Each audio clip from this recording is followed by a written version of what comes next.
So I saw the film yesterday, Okay. and I was thinking about how this is a very specific moment in history that nowadays a lot of people don't remember that it happened. And especially with what's going on currently in the world, it made me wonder, like, how do you manage the, not the pressure, but like the responsibility of telling this story, you know, to an audience that might not be familiar with it? You mentioned about now in the current geopolitical climate, but what I keep saying is it never went away. It's been going on since '48. It's been going on, you could say, for thousands of years, and it's a shame that it takes an escalation and a really traumatic tragedy to bring it back to the forefront again.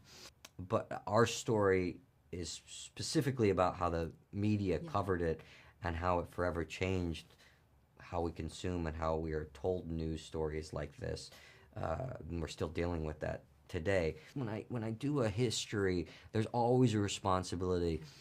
In this situation, it was amplified because Jeff Mason is still with us. Yeah. So I started talking to Jeff Mason right away, and I sensed his apprehension about us even doing this story.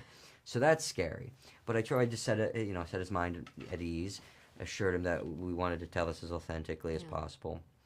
I wanted to get into control rooms. He was able to get me into control booths and rooms to learn how sports program is called, which was vital for me. And what I came to understand is that when you're in those rooms, there's really no time to think. And even in that situation on that day, there was no time for them to think.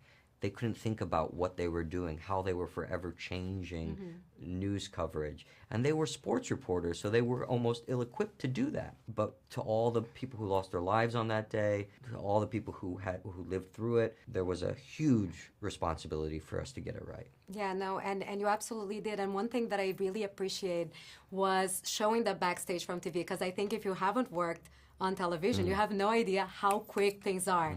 And I wanted to ask you, like, does that change the way that you view sometimes when you're seeing a live show and normally you'll be like, oh, how could they get this wrong? Totally you're like, oh, it's a difficult job. It's totally changed it. I mean, it changes the way I watch sports.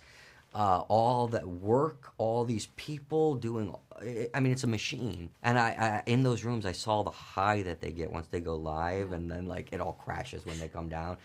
But I was stunned by it. And it also changes the way I watch, news. I used to be kind of a 24-hour news junkie.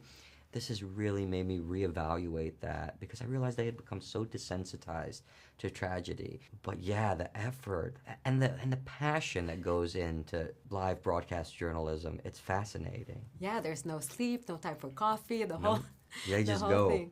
Yeah. Now, one thing that I always ask, did you keep anything from your costumes or from the set as a souvenir? Not. No, I did not. No, you know what they gave us? We had these beautiful ABC pins. I don't see any on the poster. But what they actually had, the ABC sports team pin. So I have that. But you know what? I'm really proud that we didn't go crazy in the 70s. You could have like polyester suits and all that. It was very of the moment, of the era, but not like, let's go nuts here. So sometimes it's hard when you're doing the 70s to exercise that kind of restraint. Yeah, what did you have the most fun wearing? My favorite thing was the headset. So I had about 2 weeks where I was able to just live with it, play with it, and I would watch TV, watch sports shows, and sort of like mock call the show just to sort of get that rhythm down.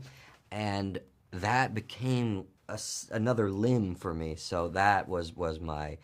I was so scared of it at first, but then it became my buddy. Became your support system then. It did, yeah. Thank you so much. Thank Again, you. a pleasure. Thank you. Thank you. Lovely talking to you.